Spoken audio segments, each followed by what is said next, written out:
إن الحمد لله نحمده ونستعينه ونستغفره من يهده الله فلا مضل له ومن يضلل فلا هادي له وأشهد أن لا إله إلا الله وحده لا شريك له وأشهد أن سيدنا ونبينا وحبيبنا وشفيعنا وقرة أعيننا محمدا عبده ورسوله صلى الله تبارك وتعالى عليه وعلى آله وأصحابه وأزواجه وذريته وبارك وسلم تسليما كثيرا.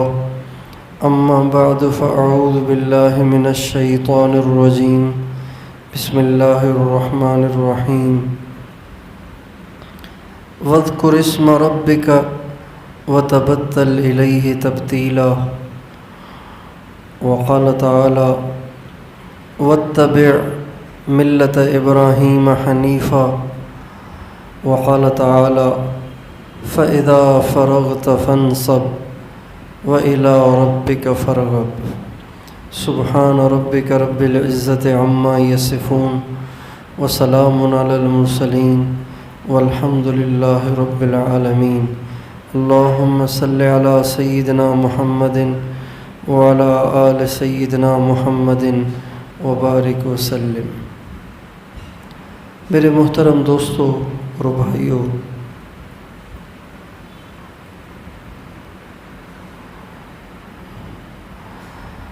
دنیا اتنی ہم پہ سوار ہو گئی ہے کہ دنیا نے ہمارے اعضاء اور جوارح کو جکڑ لیا ہے اور ہمارے دل اور دماغ کو پکڑ لیا ہے. سارا دن دنیا ہی کے لیے جد و جہد، محنت اور کوشش ہوتی ہے اور دنیا ہی کے لیے سوچا جاتا ہے. اور اس دنیا نے اتنا ہمیں گھیرا ہے، اتنا ہمیں گھیرا ہے کہ کتنے لوگ ہیں جن کے پاس اپنی جان کے لیے بھی ٹائم نہیں ہے. بھائی آپ کمزور ہوتے چلے جا رہے ہیں، کیا مسئلہ ہے؟ کہ جی بس کھانے کی کوئی ٹائمنگ ہی نہیں ہے، کھانے کا ہی ٹائم نہیں ملتا. کس لیے؟ دنیا کے کاموں کی وجہ سے. اپنی جان کے لیے ٹائم نہیں ہے، آرام نہیں کرتے دنیا کے لیے، کھاتے نہیں ہیں آرام کے لیے، بیمار ہیں علاج نہیں کرتے دنیا کے لیے.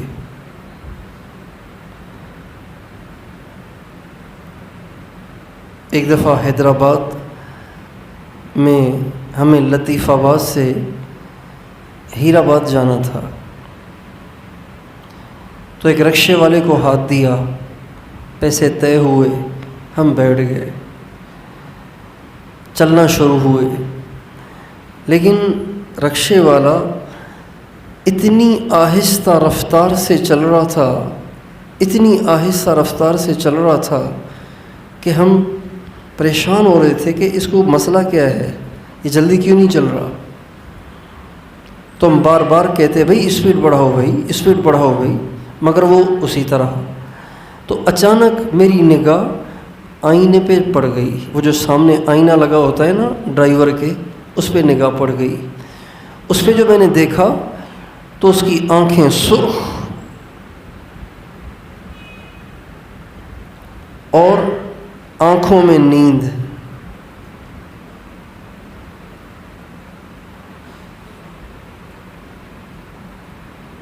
اور یہ وقت ہے صبح کا، 10-11 بجے کا ٹائم ہے. تو بہرحال اللہ نے کرم کیا کہ ہم اپنی منزل مقصود پہ پہنچے. جب ہم رکشے سے اترنے لگے تو میں نے اس سے پوچھا کہ آپ سارا راستہ سوتے کیوں رہے بھائی؟ گاڑی چلا رہے ہیں اور سو رہے ہیں؟ کہنے لگے مولانا صاحب مجھے اس رکشے میں بیٹھے ہوئے 36 گھنٹے ہو گئے ہیں، 36 گھنٹوں سے میں رکشہ چلا رہا ہوں اور میں اس سے اترا نہیں ہوں۔ تو میں نے کہا ایسی کیا ضرورت پیش آ گئی ہے کہ آپ 36 گھنٹے رکشے سے ہی نہیں اتر رہے؟ کہنے لگے مہینہ ختم ہونے کو ہے، نہ بجلی کا بل ہے، نہ گیس کا بل ہے، نہ بچوں کو اسکول میں پڑھانے کے لیے فیس مہیا ہے۔ اس لیے میں نے سوچا ہے کہ 2-4 راتیں سونے کی بجائے دن کو بھی رکشہ چلاؤں گا، رات کو بھی رکشہ چلاؤں گا۔ ہزاروں مثالیں ہیں ایسی، فیکٹریوں میں کام کرنے والے، کمپنیوں میں کام کرنے والے، ہزاروں غربا ہیں، ہزاروں غریب ہیں جو سارا دن بھی کما رہے ہیں، ساری رات بھی کما رہے ہیں۔ اور غریب تو اس لیے کما رہے ہیں کہ بجلی کا بل دینا ہے، مہینہ ختم ہونے کو ہے۔ مالدار بھی کما رہے ہیں، مالدار بھی ہیں کہ جو آرام نہیں کرتے اپنی جان کے لیے، ان کے پاس ٹائم نہیں ہے، بیوی بچوں کے لیے ان کے پاس ٹائم نہیں ہے، اپنے گھر بار کے لیے ان کے پاس ٹائم نہیں ہے۔ اتنے دنیا میں پھنس گئے، ایسے دنیا کی دلدل میں دھنس گئے کہ بیوی کے لیے ٹائم نہیں ہے، بچوں کے لیے ٹائم نہیں ہے، اپنی جان کے لیے ٹائم نہیں ہے، اپنی صحت کے لیے ٹائم نہیں ہے۔ کتنی تکلیفیں ان کو لگ گئی ہیں، لیکن اتنی انہیں فرصت نہیں ہے کہ جائیں جا کے کسی ڈاکٹر کو دکھائیں اور اپنی دوائی لیں۔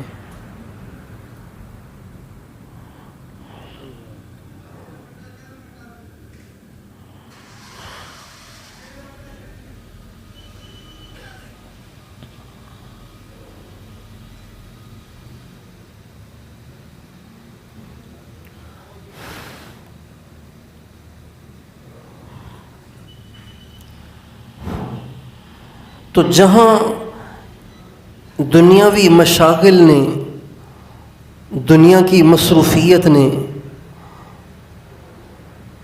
ہمیں اپنے آپ سے بیگانہ کیا ہے، اپنی بیوی بچوں سے بیگانہ کیا ہے، اپنے اہل و عیال سے بیگانہ کیا ہے، اپنی جان اپنی صحت سے بیگانہ کیا ہے، وہاں اسی دنیا نے اور دنیا کے مشاغل نے ہمیں اللہ سے بھی بیگانہ کر دیا ہے۔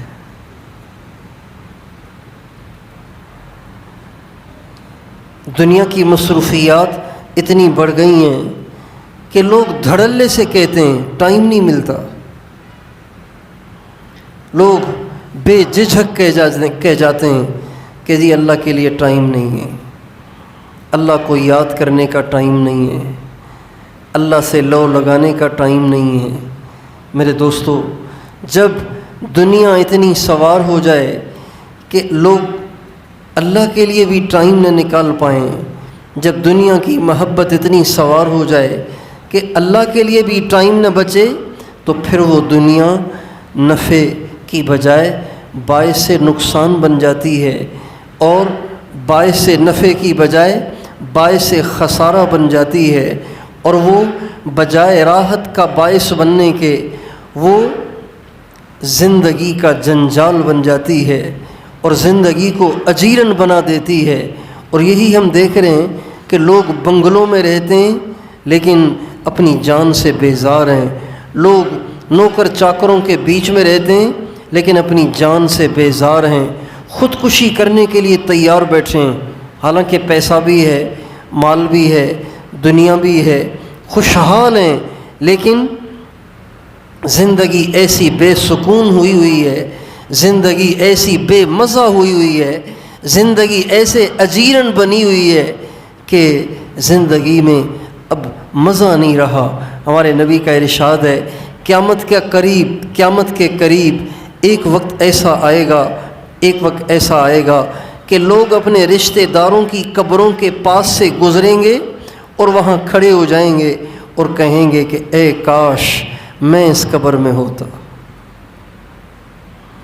ان کو قبر سے باہر رہنا زیادہ مشکل لگ رہا ہوگا قبر کے اندر رہنے سے، وہ قبر والے کی جگہ ہونے کی تمنا کریں گے اور آرزو کریں گے، زندگی اتنی بے سکون ہو جائے گی، اور زندگی کا نظام الاوقات اتنا ٹف ہو گیا ہے، اتنا تنگ ہو گیا ہے، اتنا تھوڑا رہ گیا ہے کہ کسی کے بھی کام اپنے نظام الاوقات کے مطابق نہیں ہو پاتے۔ آپ دیکھیے کہ 24 گھنٹے کا جو نظام الاوقات ہم بناتے ہیں، کوئی نہ کوئی کام ادھورا رہ جاتا ہے، چاہے دنیا کے کام ہوں، چاہے دین کے کام ہوں، کوئی بھی کام وقت پر اور پورا نہیں ہو پا رہا۔ ایسی اوقات میں بے برکتی آ گئی ہے۔ لوگ کہتے ہیں 10 بجے آ جاؤں گا، 1 بجا دیتے ہیں، پھر بھی بڑی مشکل سے کال کر کے بڑی مشکلوں سے پہنچتے ہیں۔ یہ شادیوں کی تقاریب میں لوگ کارڈ پہ کھانے کا ٹائم 1 لکھتے ہیں، اس کے 4 گھنٹے کے بعد، 3 گھنٹے کے بعد، 5 گھنٹے کے بعد جا کے کھانا کھلاتے ہیں، اس لیے کہ لوگ آتے ہی نہیں ہیں۔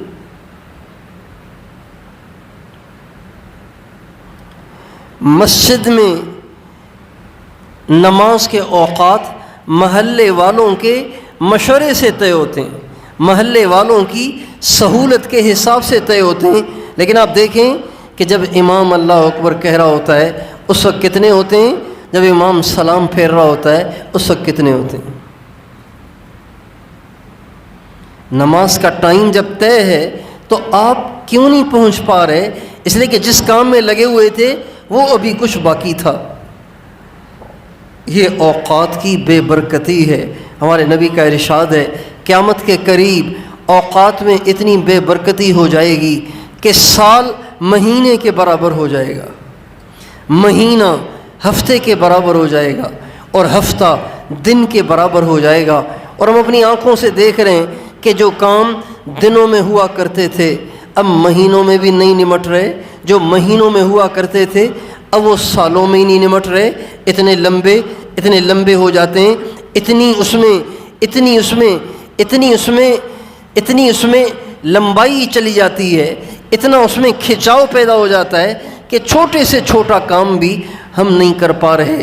ہم لوگ جماعت میں جاتے ہیں، ٹائم مقرر کرتے ہیں، بھائی 10 بجے سارے ساتھی بستر لے کے پہنچ جائیں اور ہم نے 10 بجے یہاں سے نکلنا ہے، تو 10 بجے جمع ہوتے ہوتے ظہر تو وہاں پکی ہو جاتی ہے۔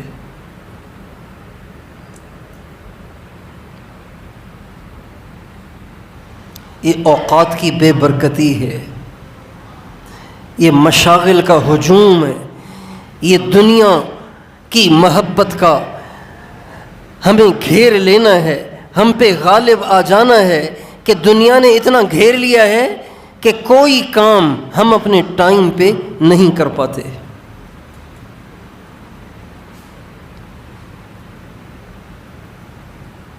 اور اس کا نتیجہ جہاں اپنی جان سے لاپرواہی ہے، جہاں اپنے بیوی بچوں سے لاپرواہی ہے، جہاں اپنے آپ سے لاپرواہی ہے، وہاں اس کا نتیجہ اللہ کی ذات کریم سے بھی لاپرواہی ہے کہ آج ہمارے پاس اللہ کو یاد کرنے کے لیے بھی ٹائم نہیں ہوتا۔ حالانکہ اللہ کو یاد کرنا اتنا ہی ضروری ہے جتنا کہ کھانا کھانا ضروری ہے، بلکہ اس سے بھی زیادہ۔ اللہ کو یاد کرنا اتنا ہی ضروری ہے جتنا پیاسے کا پانی پینا، بلکہ اس سے بھی زیادہ۔ اللہ کو یاد کرنا اتنا ہی ضروری ہے جتنا آرام کے وقت آرام کرنا، روزانہ 5-7 گھنٹے سونا، بلکہ اس سے بھی زیادہ۔ جب انسان آرام نہیں کرے گا تو چڑچڑا ہو جائے گا، دماغ خشک ہو جائے گا اور آگے چل کر پاگل ہو جائے گا۔ کھانا نہیں کھائے گا، کمزور ہو جائے گا، دبلا پتلا ہو جائے گا۔ جب کمزور ہو جائے گا تو بیماریاں گھیر لیں گی۔ پانی نہیں پیے گا، گردوں پہ اثر ہو جائے گا، مثانے پہ اثر ہو جائے گا، اور یہاں تک کہ موت کے منہ میں چلا جائے گا۔ لیکن جو انسان اللہ کو یاد نہیں کرتا، جو انسان اللہ کو یاد نہیں کرتا، جو انسان اللہ کو یاد کرنے کے لیے ٹائم نہیں نکالتا، پتہ ہے اس کا کیا نقصان ہوتا ہے؟ اس کے بڑے نقصانات ہیں۔ ایک نقصان اس کا یہ ہے کہ اگر وہ نیکی کا کام بھی کرنے والا ہو تو آہستہ آہستہ اس کی نیکی بھی دنیا بن جاتی ہے۔ جب انسان اللہ کو یاد نہیں کرتا، اللہ کا ذکر نہیں کرتا، تنہائی میں بیٹھ کے اللہ سے لو نہیں لگاتا، تو اس کا نتیجہ کیا ہوتا ہے کہ اس کا دین بھی آہستہ آہستہ دنیا بن جاتا ہے۔ شروع کرے گا اللہ کے لیے۔ ہم دیکھتے ہیں پہلی دفعہ جب سروزے کے لیے جاتا ہے اللہ کے لیے جاتا ہے، چلا لگاتا ہے اللہ کے لیے لگاتا ہے، 4 مہینے لگاتا ہے اللہ کے لیے لگاتا ہے، لیکن جب 7 مہینے کے سفر کے لیے جاتا ہے تو پھر اللہ کے لیے جانا ہر ایک کے بس کی بات نہیں ہے۔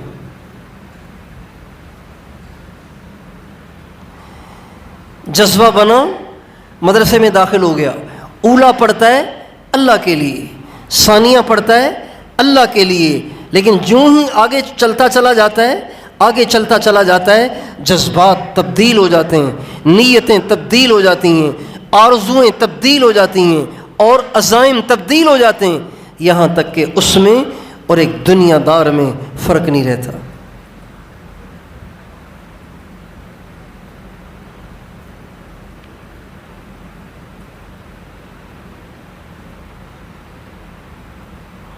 یہ نتیجہ ہوتا ہے تنہائی میں بیٹھ کے اللہ کو یاد نہ کرنے کا۔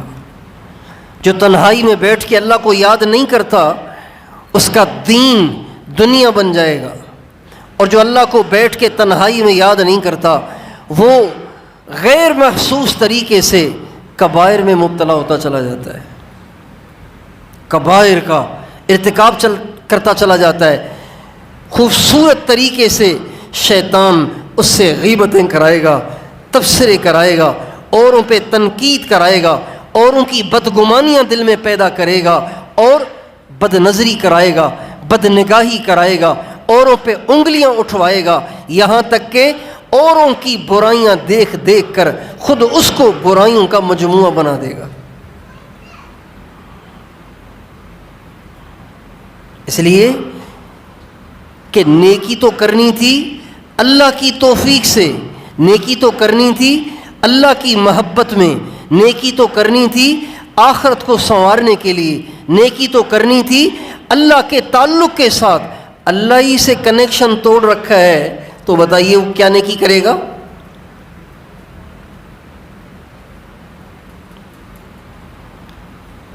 اس لیے اللہ تعالیٰ ہمارے نبی سے فرماتے ہیں سورہ مزمل میں، یا ایھا المزمل قم اللیل الا قلیلا نصفہ او انقص منہ قلیلا او زد علیہ ورتل القرآن ترتیلا انا سنلقی علیک قولا ثقیلا ان ناشئۃ اللیل ہی اشد وطئا واقوم قیلا ان لک فی النہار سبحا طویلا وَاذْكُرِ اسْمَ رَبِّكَ وَتَبَتَّلْ إِلَيْهِ تَبْتِيلًا۔ اے میرے نبی میرے نام کا ذکر کرو، اتنا کرو اتنا کرو اتنا کرو کہ ساری دنیا سے کٹ کر صرف میرے ہو جاؤ۔ وَاذْكُرِ اسْمَ رَبِّكَ، اپنے رب کے نام کا ذکر کرو، اپنے رب کے نام کا ذکر کرو۔ کتنا کرو کتنا کرو کتنا کرو؟ وَتَبَتَّلْ إِلَيْهِ تَبْتِيلًا، کہ تیرا دل ساری کائنات سے کٹ کر میری ذات کے ساتھ جڑ جائے۔ اور جب آدمی تنہائی میں بیٹھ کے اللہ کو یاد نہیں کرتا، اللہ کو یاد نہیں کرتا، اللہ کو یاد نہیں کرتا، تو اس کا ایک نقصان یہ ہوتا ہے کہ وہ اوروں سے تو کہے گا کہ دین میں کامیابی ہے، لیکن خود جب دین اور دنیا کی ٹکر آئے گی تو ڈنڈی مار جائے گا۔ اوروں سے کہے گا حضور کی غلامی میں کامیابی ہے، لیکن جب اپنے پہ بات آئے گی تو حضور کی سنت کو ایسے اڑا دے گا جیسے مکھی کو اڑا دیا جاتا ہے۔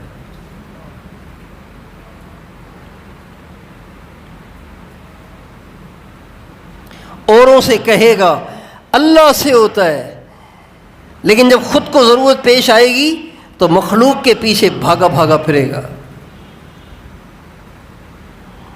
یہ تب ہوگا جب تنہائی میں بیٹھ کے اللہ سے لو نہیں لگائے گا، اللہ کو تنہائی میں بیٹھ کے یاد نہیں کرے گا۔ انسان جب تنہائی میں بیٹھ کے اللہ کو یاد کرتا ہے نا تو اللہ تعالیٰ اس کی طرف خصوصی توجہ کرتے ہیں، اس کی طرف کیا کرتے ہیں؟ خصوصی توجہ، اور وہ اللہ کی نگاہوں میں آ جاتا ہے، اللہ پاک کی نگاہوں میں آ جاتا ہے۔ اور جو اللہ کی نگاہوں میں آ گیا اس کے کیا کہنے ہیں؟ دیکھیں ابھی آپ اتنے سارے بیٹھے ہوئے نا، بیان ہو رہا ہے، میں آپ کو دیکھ رہا ہوں، آپ مجھے دیکھ رہے ہیں، تو اب اس ملنے، دیکھنے اور بیٹھنے سے ہمارا جو آپس میں تعلق بنے گا وہ تعلق گہرا نہیں بنے گا، سرسری بنے گا، سرسری بنے گا، سرسری بنے گا۔ لیکن اگر یہاں سے اٹھ کے میں گیا اور راستے میں آ کے کوئی الگ سے ملا اور اس نے کہا میرا ایک مسئلہ ہے، آپ مجھے 10 منٹ دیں، میں ان کے ساتھ 10 منٹ بیٹھ گیا، تو بتائیے اب اس 1 گھنٹے میں جو تعلق بنا وہ اس درجے کا نہیں ہوگا جو اس 10 منٹ میں تعلق بنے گا، اس لیے کہ خصوصی طور پہ ملاقات ہو رہی ہے۔ تو ایک تو ہے سارا دن تسبیح پھرتی رہے، دکان پر بھی بیٹھا ہوا ہے تسبیح پھر رہی ہے، بازار میں گھوم رہا ہے تسبیح پھر رہی ہے، تبلیغ میں گشت کر رہا ہے تسبیح پھر رہی ہے، اور اپنے گھر میں بیٹھا ہوا ہے تسبیح پھر رہی ہے، دفتر میں بیٹھا ہوا ہے تسبیح پھر رہی ہے، یہ بھی اللہ کا ذکر ہے، لیکن اس سے اللہ سے کنیکشن قائم نہیں ہوگا، اللہ سے رابطہ قائم نہیں ہوگا، اللہ سے تعلق پیدا نہیں ہوگا، اللہ سے محبت پیدا نہیں ہوگی۔ اللہ سے تعلق اور اللہ سے کنیکشن تب مضبوط بنے گا جب آپ ساری کائنات سے کٹ کر تنہائی میں بیٹھ کے اللہ کو یاد کریں۔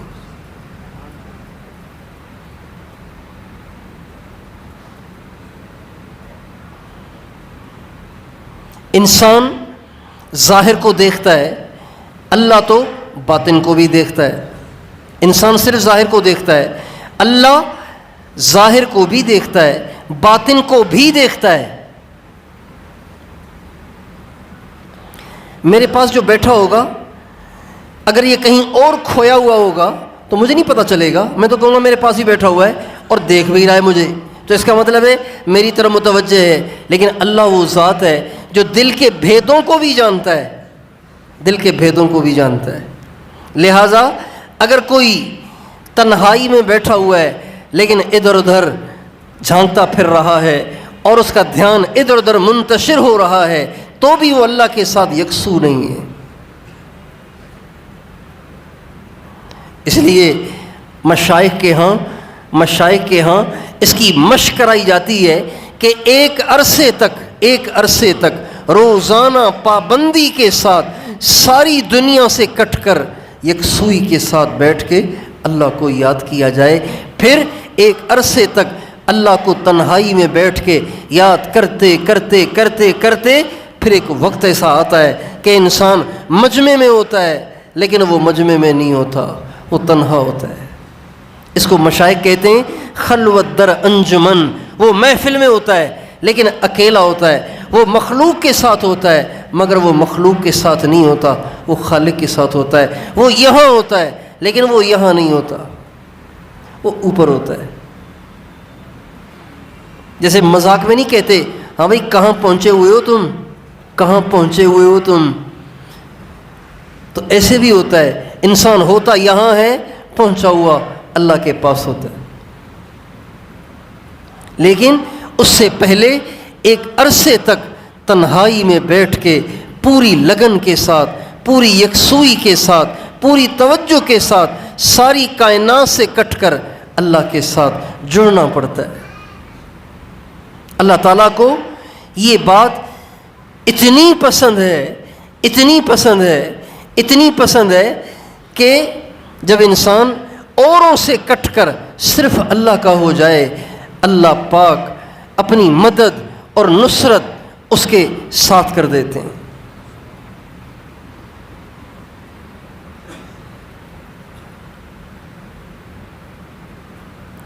ابراہیم علیہ السلام اللہ تعالیٰ کے اولو العزم پیغمبروں میں سے ہیں۔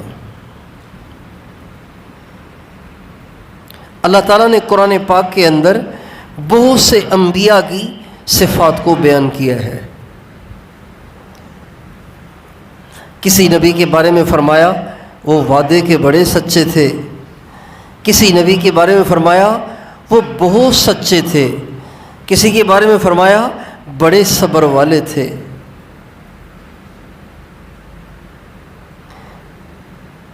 کسی کے بارے میں فرمایا وہ بڑے ہمدرد اور خیر خواہ تھے، کسی کے بارے میں فرمایا وہ بڑے امانت دار تھے۔ یہ ساری صفات ہر نبی میں ہوتی ہیں، لیکن کوئی صفت باقی صفات سے زیادہ نمایاں ہوتی ہے۔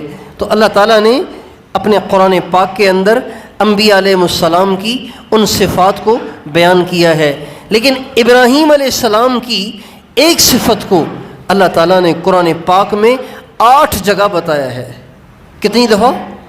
8 دفعہ۔ کسی کی کسی صفت کو 8 دفعہ دہرانے کا مطلب پتہ ہے کیا ہوتا ہے؟ اس کا ایک مطلب تو یہ ہوتا ہے کہ یہ بات مجھے بہت پسند ہے، اس لیے اس کو بار بار دہراتا ہے۔ اور اس کی ایک وجہ یہ بھی ہوتی ہے کہ وہ عام طور سے نہیں ملتی، اس کا شارٹیج ہے، وہ بہت نایاب ہے، وہ بہت کمیاب ہے، ملتی ہی نہیں ہے، کہیں نظر آ گئی تو اتنی اچھی لگی کہ اس کا بار بار تذکرہ کیا، بار بار تذکرہ کیا۔ مثلا مثال سے بات سمجھ میں آتی ہے، کسی کی آنکھیں بڑی خوبصورت ہیں، آنکھیں بڑی خوبصورت ہیں۔ اب کہنے والا کہہ رہا ہے یار آنکھیں دیکھو کتنی خوبصورت ہیں، ایک دفعہ کہا، پھر نظر پڑ گئی، پھر بے ساختہ بول اٹھا یار آنکھیں تو دیکھو کیا کمال کی ہیں، پھر نظر پڑی اسی مجلس میں، اف کیا غضب کی آنکھیں ہیں یار، پھر کہہ رہا ہے آنکھیں عجیب ہیں یار آپ کی۔ 4 دفعہ ایک ہی چیز کا تذکرہ کیا، اس لیے کہ وہ چیز ہی ایسی ہے کہ مجھے اچھی لگ رہی ہے۔ اللہ تعالیٰ نے ابراہیم علیہ السلام کی ایک صفت کو 8 دفعہ بیان کیا، وہ پتہ ہے کیا ہے؟ وَاتَّبِعْ مِلَّةَ إِبْرَاهِيمَ حَنِيفًا، میرا جو ابراہیم تھا نا وہ حنیف تھا۔ کون تھا؟ حنیف۔ حنیف پتہ ہے کسے کہتے ہیں؟ حنیف اسے کہتے ہیں جو ساری دنیا سے کٹ کر ایک ہی کا ہو کر رہ گیا ہو، اسے حنیف کہتے ہیں۔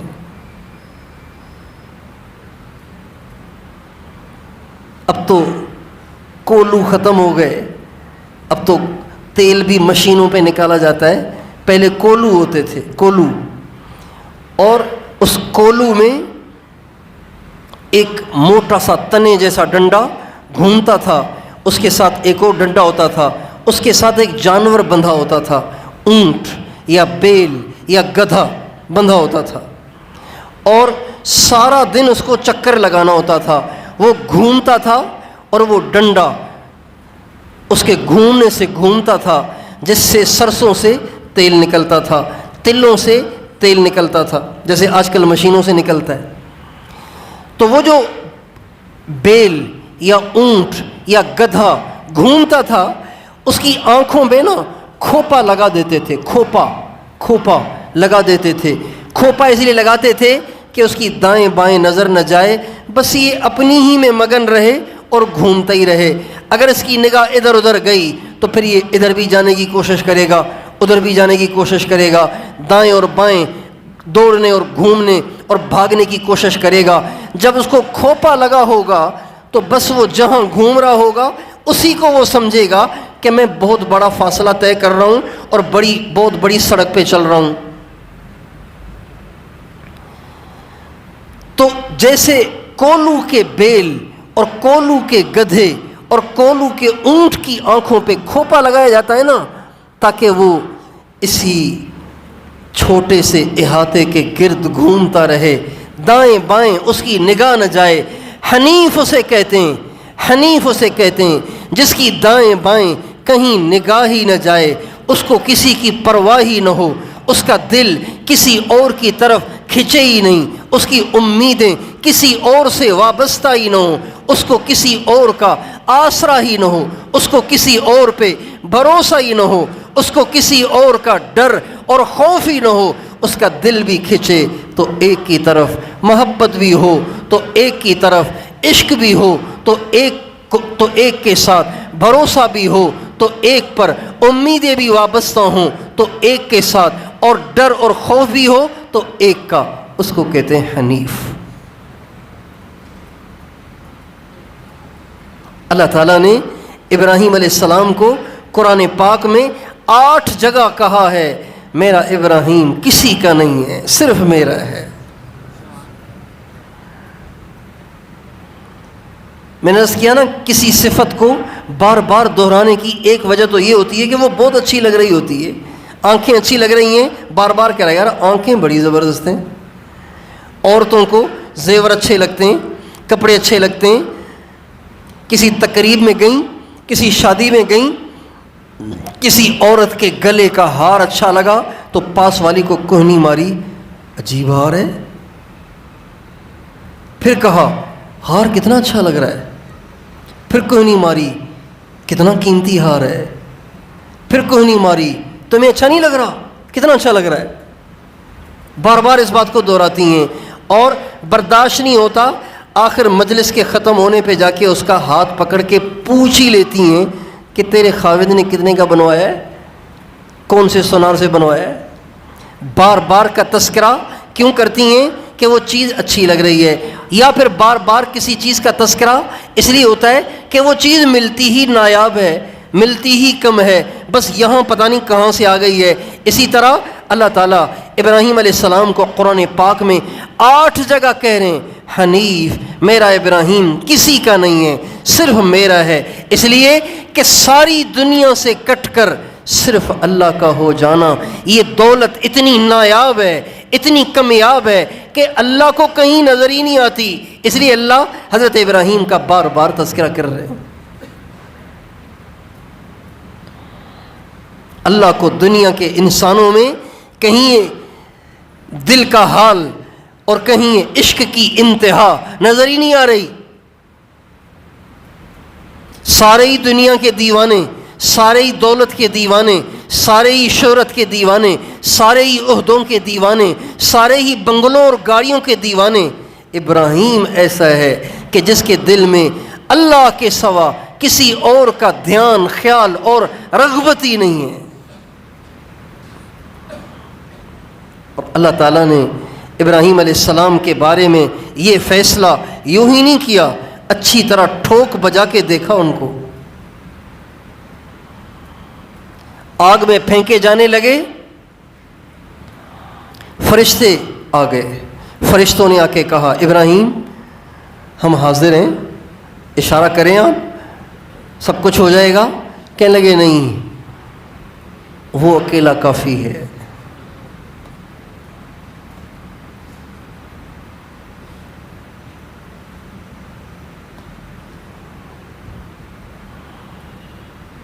حضرت سارہ سے شادی ہوئی ہے، اولاد نہیں ہو رہی. اولاد کی تمنا ہر ایک کو ہوتی ہے. اللہ نے ایک اور شادی کروائی حضرت ہاجرہ سے، ان سے بیٹا ہو گیا. حضرت اسماعیل، ان سے بیٹا ہو گیا. اب یہ بیٹا ہوا بڑھاپے کی عمر میں، بڑھاپے کی عمر میں بیٹا ہوا. ساری جوانی اولاد کی تمنا رکھتے رکھتے گزر گئی. اب بڑھاپا آیا تو اللہ نے بیٹا دے دیا. بتائیے بیٹا کتنا پیارا ہوگا. اللہ نے کہا اس بیٹے کو بھی اٹھاؤ، اپنی بیوی کو بھی اٹھاؤ جس سے تمہیں اولاد ہوئی ہے، جاؤ جا کے ان کو ایسے ریگستان میں چھوڑ کے آ جاؤ جہاں کوئی سایہ دار درخت نہیں ہے، جہاں کوئی پانی کا چشمہ نہیں ہے، جہاں کوئی منڈی اور غلہ نہیں ہے، کوئی جینے کا سامان نہیں ہے، وہاں جا کے چھوڑ کے آ جاؤ۔ کہنے لگے بالکل چھوڑ کے آ جاؤں گا۔ چھوڑ کے آ گئے۔ ابراہیم علیہ السلام، اسماعیل علیہ السلام بڑے ہو گئے، 5-6 سال کی عمر کے ہو گئے، تو حکم ہوا جاؤ جس اسماعیل کو تم بار بار یاد کرتے ہو نا، جاؤ جا کے اس کے گلے پہ چھری پھیر کے آ جاؤ۔ کہنے لگا بالکل ٹھیک ہے، پھیر کے آ جاؤں گا۔ یہ نہیں کہا یا اللہ ذرا اس پہ غور فرمائیں، نظر ثانی فرما لیں، مہربانی کریں، ایسے تو نہ کریں۔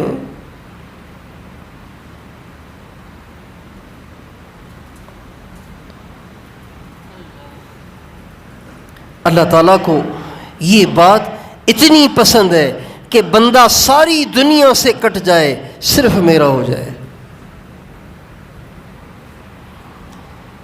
غزوہ بدر میں 70 کافر قید ہوئے، 70 کافر قید ہوئے۔ جب وہ قید ہو کر لائے گئے تو ہمارے نبی نے حضرات صحابہ سے مشورہ کیا۔ آپ نے فرمایا بتاؤ بھائی ان قیدیوں کا کیا کرنا ہے؟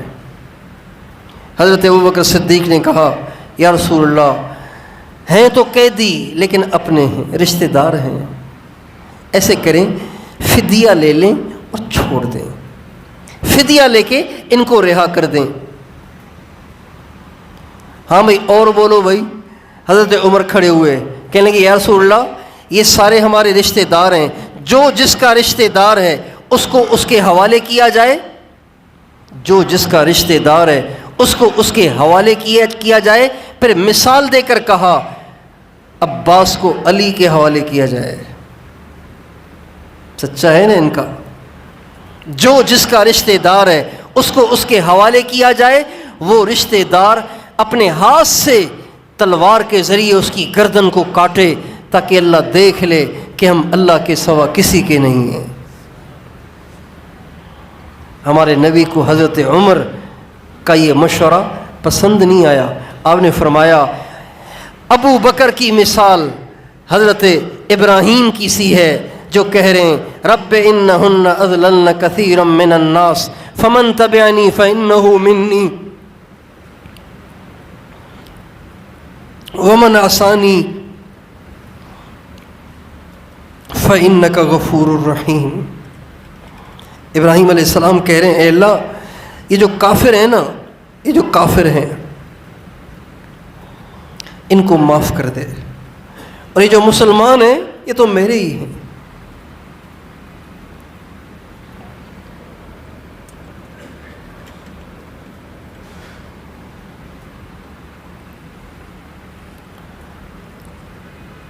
تو کافروں کے لیے بھی دعا کر رہے ہیں، مسلمانوں کے لیے بھی دعا کر رہے ہیں۔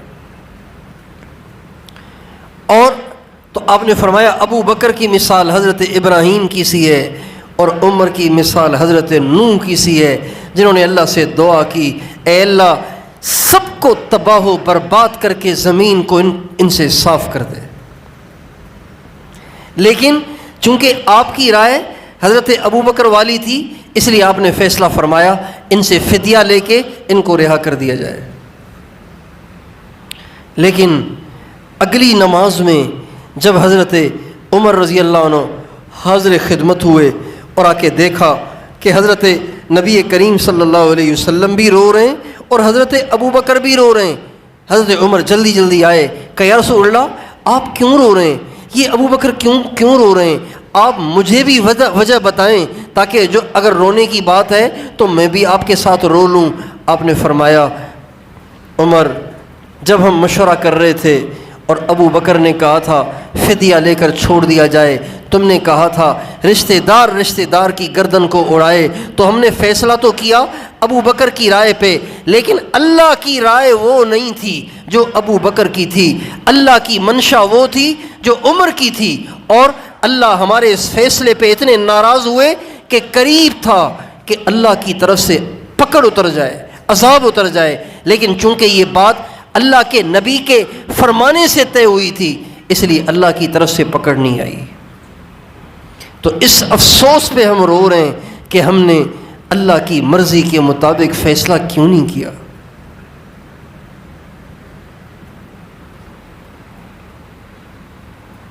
اس لیے اللہ پاک کو یہ بات انتہائی مطلوب ہے کہ ہمارا اللہ کے ساتھ تعلق ایسا ہو کہ ہم ساری کائنات سے کٹ کر اللہ کے ہو جائے۔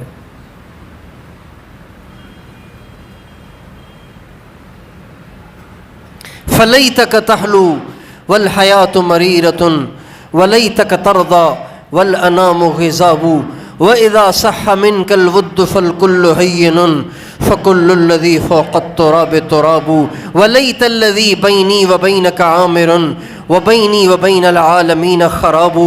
اے اللہ کاش کہ تو میٹھا ہو جائے اور ساری دنیا میرے لیے کڑوی ہو جائے، اور کاش کہ میرا اور تیرا تعلق استوار رہے اور درست رہے، چاہے ساری دنیا مجھ سے ناراض ہو جائے۔ لیکن دوستو، اللہ تعالیٰ سے ایسی یکسوئی، ایسا اللہ تعالیٰ سے گہرا کنیکشن، گہرا تعلق، یہ روزانہ تنہائی میں بیٹھ کے اللہ کو یاد کیے بغیر حاصل نہیں ہوگا۔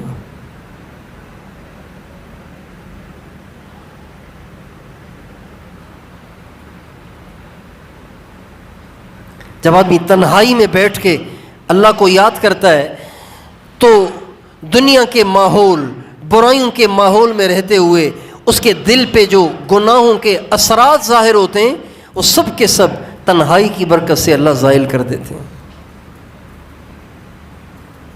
اس لیے تنہائی میں بیٹھ کے یکسوئی کے ساتھ ساری دنیا سے کٹ کر اللہ کو یاد کرنا، اس کو اپنی انتہائی ضرورت سمجھنا چاہیے۔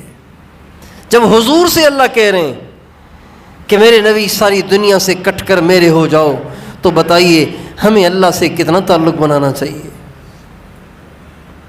اور سورہ الم نشرح میں اللہ تعالیٰ اپنے نبی سے فرماتے ہیں فَإِذَا فَرَغْتَ فَانْصَبْ وَإِلَىٰ رَبِّكَ فَارْغَب۔ میرے نبی جب تو میرے بندوں کو دعوت دیتے دیتے دیتے دیتے فارغ ہو جائے تو پھر کھڑا ہو کے مجھے یاد کیا کر، وَإِلَىٰ رَبِّكَ فَارْغَب، اور میرے نبی مجھے چاہا کر، مجھے چاہا کر۔ سوچنے کی بات ہے، کیا حضور اللہ کو چاہتے نہیں تھے کہ اللہ کہہ رہے ہیں کہ چاہا کر؟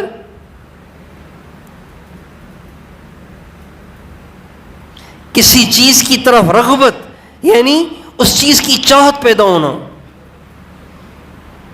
شدید پیاس میں آپ کسی کے ہاتھ میں لیمو پانی، ٹھنڈا لیمو پانی کا جگ دیکھیں تو آپ کے دل میں کیا پیدا ہوگی؟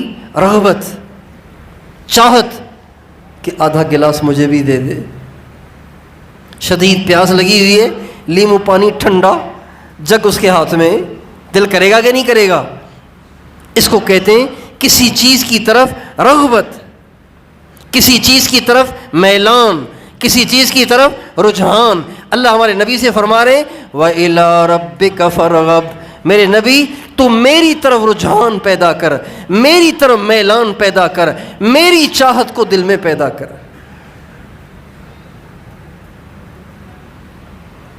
تو آپ سارے بھائی آج یہ نیت کر کے جائیں کہ ہمیں روزانہ تنہائی میں بیٹھ کے اللہ پاک کو ضرور یاد کرنا ہے۔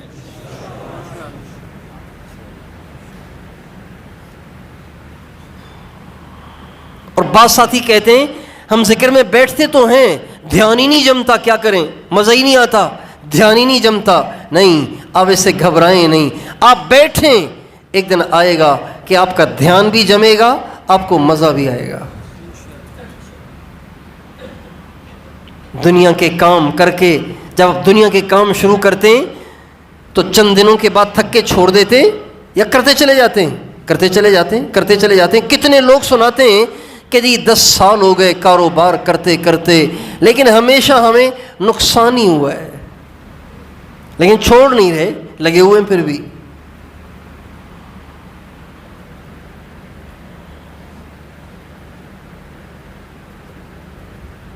ہمارے ایک بہت بڑے بزرگ گزرے، امام ربانی حضرت مولانا رشید احمد گنگوہی رحمۃ اللہ علیہ فرماتے ہیں، ان کا ارشاد ہے کہ اللہ کا نام چاہے کتنی غفلت سے لیا جائے اپنا اثر دکھائے بغیر نہیں رہتا۔ ایک دفعہ مراقبے میں بیٹھے ہوئے تھے مولانا رشید احمد گنگوہی رحمۃ اللہ علیہ۔ یہ پتہ ہے کون ہے؟ یہ مولانا الیاس صاحب کے پیر ہیں۔ پہلے مولانا الیاس صاحب کے پیر مولانا رشید احمد گنگوہی تھے، لیکن مولانا الیاس صاحب کی عمر ابھی 20 سال تھی کہ ان کا انتقال ہو گیا۔ پھر ان کے بعد مولانا الیاس صاحب بیعت ہو گئے حضرت مولانا خلیل احمد سہارنپوری صاحب سے، انہی سے پھر مستقل تربیت ہوئی اور انہی کے وہ خلیفہ ہوئے۔ تو مولانا رشید احمد گنگوہی رحمۃ اللہ علیہ اپنے زمانے کے امام تھے۔ جب وہ خلوت میں بیٹھتے تھے، مراقبے میں بیٹھتے تھے، ذکر کے لیے بیٹھتے تھے تو ان کے کمرے میں کسی کو جانے کی اجازت نہیں ہوتی تھی، صرف 2 شخصوں کو جانے کی اجازت ہوتی تھی۔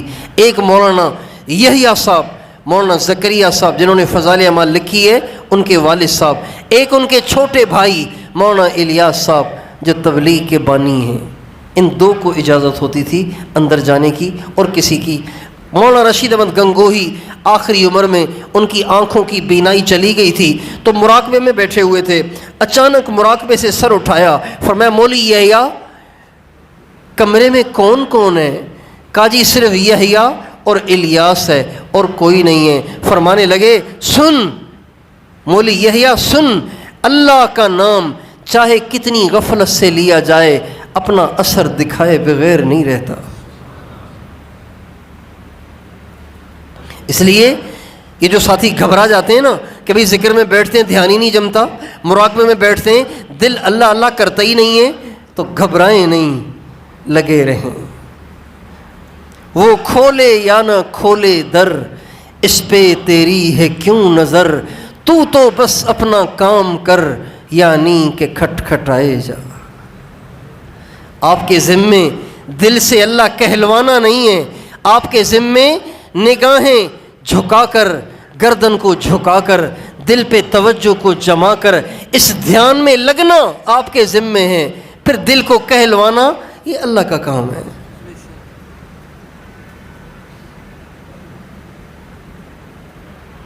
راہ یا بم یا نیا بم جستجوئے می کنم،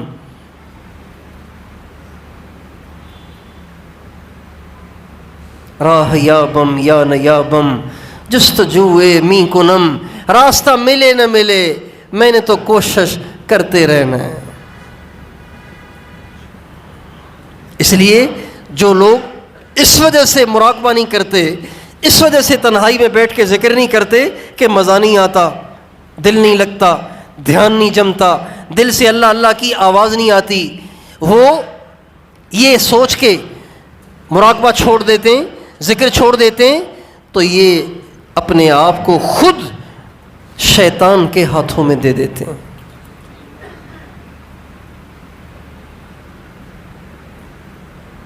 ہمارے مولانا جمشید صاحب ایک عجیب شعر سناتے تھے۔ مولانا جمشید صاحب فرمانے لگے، ایک دفعہ ہمارے حاجی عبدالوہاب صاحب پر مایوسی کسی کیفیت طاری ہو گئی، حالانکہ وہ بڑے دبنگ آدمی تھے، پہاڑ تھے، پہاڑوں سے ٹکرا جاتے تھے، کسی سے متاثر ہونے والے نہیں تھے۔ امریکہ کا تذکرہ ایسے کرتے تھے جیسے کوئی مکھی اور مچھر کا تذکرہ کرتا ہے۔ اتنے یقین والے، اتنے ایمان والے، اتنے توکل والے آدمی تھے کہ دنیا کی سب سے بڑی طاقت کو وہ مچھر اور مکھی سے زیادہ نہیں سمجھتے تھے۔ لیکن انسان جب محنت کرتے کرتے کرتے کرتے کرتے کرتے جب وہ محنت کا نتیجہ نہیں دیکھتا تو انسان ہی تو ہے متاثر ہو جاتا ہے، دل ہی تو ہے نہ کہ سنگ و خشت، دل ہی تو ہے۔ مایوسی آ گئی، مولانا جمشید صاحب فرمانے لگے مجھے معلوم ہوا تو میں ان کے کمرے میں گیا، اور میں کمرے میں جا کے میں نے اپنے استاد کے ان کو اشعار سنائے۔ مولانا جمشید صاحب کے استاد شیخ الاسلام حضرت مولانا سید حسین احمد مدنی رحمۃ اللہ علیہ، یہ ان کے استاد تھے، انہوں نے ان سے بخاری شریف پڑھی۔ فرمانے لگے میں نے اپنے استاد کے اشعار جا کے حاجی صاحب کو سنائے، میرے ان اشعار کا حاجی صاحب پہ اتنا اثر ہوا کہ کہ اس کے بعد پھر کبھی ان پہ مایوسی نہیں آئی۔ یہاں بھی بہت سے ذاکرین بیٹھے ہوئے ہیں جو 4 دن مراقبہ کرتے ہیں پھر مایوس ہو کے چھوڑ دیتے ہیں، 4 دن تسبیح پڑھتے ہیں پھر مایوس ہو کے چھوڑ دیتے ہیں، اور کہتے ہیں کیفیت ہی نہیں بن رہی، دھیان ہی نہیں جم رہا، دل ہی جاری نہیں ہو رہا، اور اس لیے ہمارا دل ہی نہیں کر رہا۔ اس لیے ان کی مایوسی کو دور کرنے کے لیے میں آپ کو پھر اپنے استاد کے اشعار سنا رہا ہوں۔ مولانا جمشید صاحب سناتے تھے،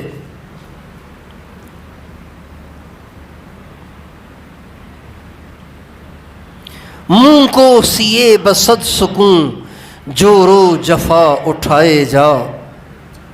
منہ کو سیے یعنی آپ کے جو ہونٹ ہیں نا، اس کو خاموشی کا دھاگا لے کے اس کی سلائی کر لو۔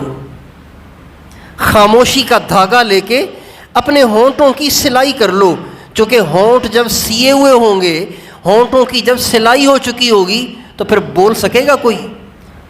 انسان بولے گا تو ہونٹ کھلتے ہیں، جب ہونٹوں ہی کی سلائی ہو گئی تو آواز ہی نہیں نکلے گی۔ تو فرماتے تھے منہ کو سیے بصد سکون جور و جفا اٹھائے جا، یعنی زبان حال سے کہہ دے کہ ہاں ستائے جا۔ اللہ تعالیٰ کو ایسی استقامت دکھائیں، ایسی استقامت دکھائیں کہ گویا آپ زبان حال سے یوں کہہ رہے ہوں، یا اللہ آپ مجھے کیفیات دیں نہ دیں، میں نے بیٹھنا چھوڑنا نہیں ہے، آپ مجھے اپنی محبت دیں نہ دیں، میں نے روزانہ صبح شام آدھا گھنٹہ بیٹھنے کو چھوڑنا نہیں ہے۔ اور تبلیغ والا سوچے اے اللہ آپ امت کو ہدایت دیں نہ دیں، میں نے گلی گلی دھکے کھانے کو چھوڑنا نہیں ہے۔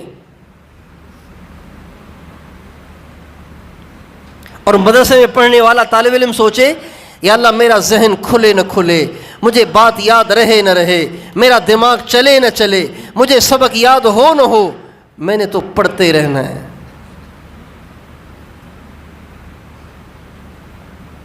منہ کو سیے بصد سکون جور و جفا اٹھائے جا، یعنی زبان حال سے کہہ دے کہ ہاں ستائے جا۔ وہ کھولے یا نہ کھولے در، اس پہ تیری ہے کیوں نظر۔ بھئی وہ دروازہ نہیں کھول رہا تو آپ کو دروازہ کھولنے کی فکر کیوں لگی ہوئی ہے؟ آپ کا کام دروازہ کھلوانا تھوڑی ہے، آپ کی ایک ڈیوٹی ہے اور وہ کھٹکھٹانا ہے، یہ آپ کی ڈیوٹی ہے۔ وہ کھولے یا نہ کھولے در، اس پہ تیری ہے کیوں نظر، تو بس اپنا کام کر یعنی کہ کھٹکھٹائے جا۔ اور آخری شعر بڑا عجیب ہے، یہ جو چند دن میں نا امید ہو کے بیٹھ جاتے ہیں نا، سب کو چھوڑ چھاڑ دیتے ہیں، ان کے لیے بڑا اچھا ہے۔ کیا؟ بیٹھے گا چین سے اگر، بیٹھے گا چین سے اگر، کام کے کیا رہیں گے پر۔ پرندہ پنجرے میں بند ہے، اب وہ پھڑ پھڑا رہا ہے، ہر وقت پھڑ پھڑا رہا ہے، ہر وقت پھڑ پھڑا رہا ہے۔ اگر وہ پھڑ پھڑانا چھوڑ دے کہ دروازہ کھلتا تو ہے نہیں، خواہ مخواہ اپنے آپ کو تھکانے کا فائدہ کیا، دل جاری تو ہوتا نہیں، خواہ مخواہ آدھا گھنٹہ گردن جھکا کے گردن میں درد ڈالنے کی ضرورت ہی کیا ہے؟ دل اللہ اللہ کرتا تو ہے نہیں۔ پرندے کو کہہ رہا ہے اگر تو پھڑ پھڑانا چھوڑ دے گا یہ سوچ کر کہ دروازہ کھلتا تو ہے نہیں، دروازہ کھلتا تو ہے نہیں، تو پھڑ پھڑانے کی ضرورت ہی کیا ہے؟ سکون سے بیٹھا رہوں اندر، بس اسی امید پہ کہ یہی میں نے مرنا ہے۔ بیٹھے گا چین سے اگر، کام کے کیا رہیں گے پر۔ پرندے سے کہہ رہا ہے پھڑ پھڑانا نہ چھوڑنا، پھڑ پھڑانا نہ چھوڑنا، بے شک دروازہ نہیں کھل رہا لیکن تیرے پھڑ پھڑانے سے تیرے پروں میں قوت اور طاقت رہے گی، اور جب تیرے پروں میں طاقت رہے گی تو جب کبھی اللہ کو رحم آیا اور تیرا پنجرہ کھل گیا تو تجھے اڑنے کی طاقت نصیب، تجھے اڑنے کی طاقت نصیب ہوگی۔ لیکن اگر تو نے آج پھڑ پھڑانا چھوڑ دیا تو اگر کبھی دروازہ کھل بھی گیا تو بھی تو اڑ نہ سکے گا، اور نکل نہ سکے گا۔ تو فرماتے ہیں بیٹھے گا چین سے اگر کام کے کیا رہیں گے، پر گو نہ نکل سکے مگر پنجرے میں پھڑ پھڑائے جا۔ گو نہ نکل سکے مگر پنجرے میں پھڑ پھڑائے جا۔ اللہ اللہ کے نام کی لذت 2 دن تسبیح پھیرنے سے نہیں آتی، 2 دن گردن جھکا کے 5 منٹ بیٹھنے سے نہیں آتی۔ بسیار سفر باید تا پختہ شبت خامیں، ایک عرصے تک محنت کرنی پڑتی ہے، پھر کہیں جا کے انسان کو پختگی اور رسوخ نصیب ہوتا ہے، اور اللہ کی محبت سے اللہ تعالیٰ اس کے قلب اور روح کو سرشار کر دیتا ہے۔ تو کیا خیال ہے اہتمام سے روزانہ صبح شام بیٹھ کے یکسوئی کے ساتھ ساری دنیا سے کٹ کر اللہ کو یاد کرنے کا عزم کرتے ہیں؟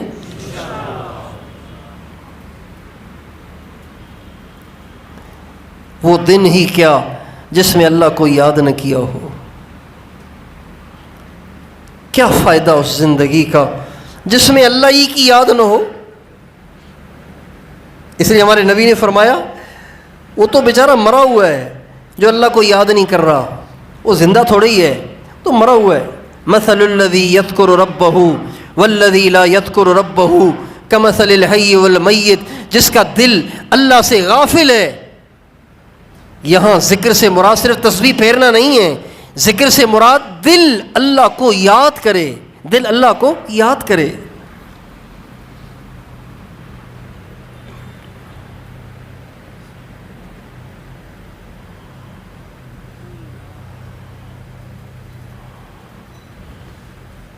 جس دل میں اللہ کی یاد نہیں ہے وہ ریگستان ہے، جیسے تھر پارکر کا ریگستان ہے نا، وہ دل بھی ریگستان ہے جس دل میں اللہ کی یاد نہیں ہے۔ وہ دل بھی جنگل ہے، جھاڑیوں سے، کانٹے دار جھاڑیوں سے بھرا ہوا جنگل ہے جس دل میں اللہ کی یاد نہیں ہے۔ جو دل اللہ کی محبت سے خالی ہے، اللہ کے محبوب کی محبت سے خالی ہے، اللہ کی عظمت سے خالی ہے، اللہ کے محبوب کی عظمت سے خالی ہے، خدائے پاک کی قسم وہ ریگستان سے زیادہ ویران ہے، اور وہ جھاڑیوں سے بھرے ہوئے جنگل سے زیادہ خوفناک ہے، وحشتناک ہے، کالی رات سے زیادہ سیاہ ہے۔ تو میں بھی آپ بھی آج یہ پکی نیت کریں کہ مرتے دم تک روزانہ صبح شام تنہائی میں بیٹھ کے اللہ کو یاد کرنے کو نہیں چھوڑنا۔ تیار ہیں انشاءاللہ؟ اللہ تعالیٰ مجھے بھی توفیق دے دے یار، آپ کو بھی توفیق دے دے۔ توفیق کے بغیر نہیں ہوتا۔ آخری بات سن لیجئے، ہمارے نبی کے ایک صحابی ہیں، ان کا نام ہے حضرت معاذ بن جبل۔ ہمارے نبی کو ان سے بہت محبت تھی۔ یہ وہ واحد صحابی ہیں، یہ وہ واحد صحابی ہیں جن کو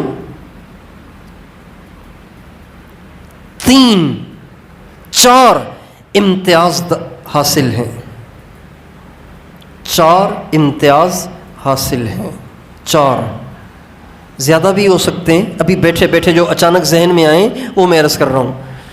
4 امتیاز ایسے ان کو حاصل ہیں جو کسی کو حاصل نہیں ہیں۔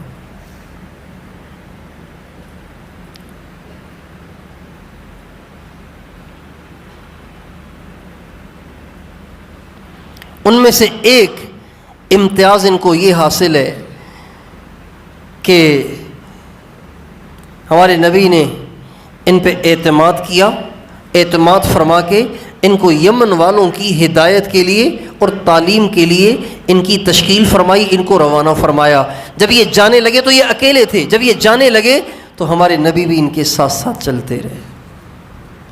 ثنیۃ الوداع ایک گھاٹی ہے، وہاں تک خود آپ بنفس نفیس تشریف لائے، وہاں تک ان کو رخصت کرنے کے لیے، اور جب آپ ان کو رخصت کر رہے تھے تو آپ بھی رو رہے تھے. یہ امتیاز ان کو حاصل ہے کہ جب یہ جا رہے تھے تو وہ تو رو ہی رہے تھے، حضور بھی رو رہے تھے، اور ساتھ ساتھ حضور یہ فرما رہے تھے معاذ اگلے سال جب تم آؤ گے تو میری تیری ملاقات نہ ہوگی، تو میری قبر کی آ کے زیارت کرنا، میری زیارت نہیں ہوگی. یہ واحد صحابی ہیں جن کو ہمارے نبی نے اس انداز سے، اس انوکھے انداز کے ساتھ رخصت کیا ہے. یہ صرف حضرت معاذ بن جبل کو حاصل ہوئی. ایک بات. دوسری بات، حضرت معاذ بن جبل کے بارے میں آپ نے فرمایا میری امت کا سب سے بڑا فقیہ مسائل بتانے والا، میری امت کا سب سے بڑا فقیہ معاذ بن جبل ہے. اور قیامت کے دن علماء کا جھنڈا، یہ پانچویں بات ہو گئی، ابھی آئی ذہن میں پانچویں. دو باتیں وہ ہو گئیں. تیسری بات آپ نے فرمایا قیامت کے دن میری امت کے علماء کا سردار معاذ بن جبل ہوگا. جھنڈا معاذ بن جبل کے ہاتھ میں ہوگا. سارے علماء، امام ابو حنیفہ بھی ادھر، امام شافعی بھی ادھر، امام غزالی بھی ادھر، امام احمد بن حنبل بھی ادھر، امام مالک بن انس بھی ادھر، سارے علماء معاذ بن جبل کے پیچھے رضی اللہ عنہ. یہ تین باتیں. چوتھی بات جو حضرت معاذ بن جبل کو خصوصی طور پر حاصل ہوئی وہ یہ کہ آپ علیہ السلام نے ان سے ایک دفعہ فرمایا معاذ اللہ کی قسم سچ تو یہ ہے کہ مجھے تجھ سے بڑی محبت ہے. اللہ کی قسم سچ تو یہ ہے کہ مجھے تجھ سے بڑی محبت ہے. یہ کون فرما رہے ہیں؟ اللہ کے حبیب فرما رہے ہیں. یہ الفاظ آپ علیہ السلام نے حضرت معاذ بن جبل کے سوا کسی کو نہیں فرمائے.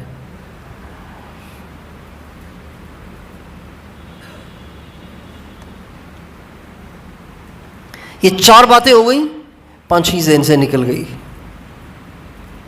ابھی آئی تھی ابھی نکل گئی. ہاں، پانچویں بات یہ کہ حضرت عبداللہ بن مسعود رضی اللہ عنہ فرماتے ہیں کہ ہم اللہ کے نبی کے زمانے میں معاذ بن جبل کو وہ سمجھتے تھے جو اللہ نے حضرت ابراہیم علیہ السلام کو بتایا ہے. ابراہیم علیہ السلام نے فرمایا، ابراہیم علیہ السلام کے بارے میں اللہ نے فرمایا ان ابراہیم کان امتا قانتا للہ حنیفا ولم یک من المشرکین.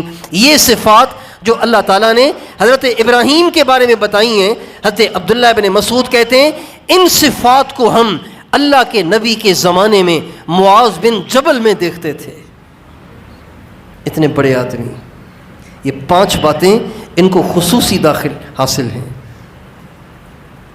ایک دفعہ آپ علیہ السلام نے حضرت معاذ بن جبل سے فرمایا معاذ اللہ کی قسم سچ تو یہ ہے کہ مجھے تجھ سے بڑی محبت ہے. یہ فرما کے آپ نے فرمایا ایک نصیحت کرتا ہوں، اسے کبھی چھوڑنا نہیں،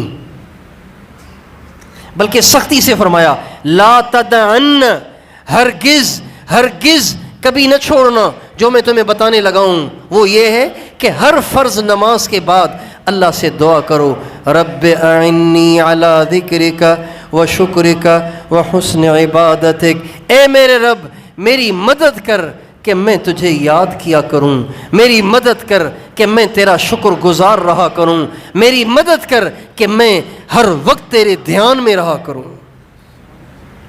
حسن عبادت کا مطلب ہے تیرے دھیان میں رہا کروں. یہ ہمارے نبی نے حضرت معاذ بن جبل سے فرمایا معاذ ہر نماز کے بعد ہرگز کبھی اس دعا کو نہ چھوڑنا. کیا؟ اے میرے پروردگار، اے میرے پالنہار، اے میرے رب میری مدد کر کہ میں تیرا ذکر کروں، تیرا شکر کروں اور ہر وقت تیرے دھیان میں رہوں، تیرے خیال میں رہوں. اللہ تعالیٰ مجھے اور آپ کو یہ کیفیت نصیب فرمائے۔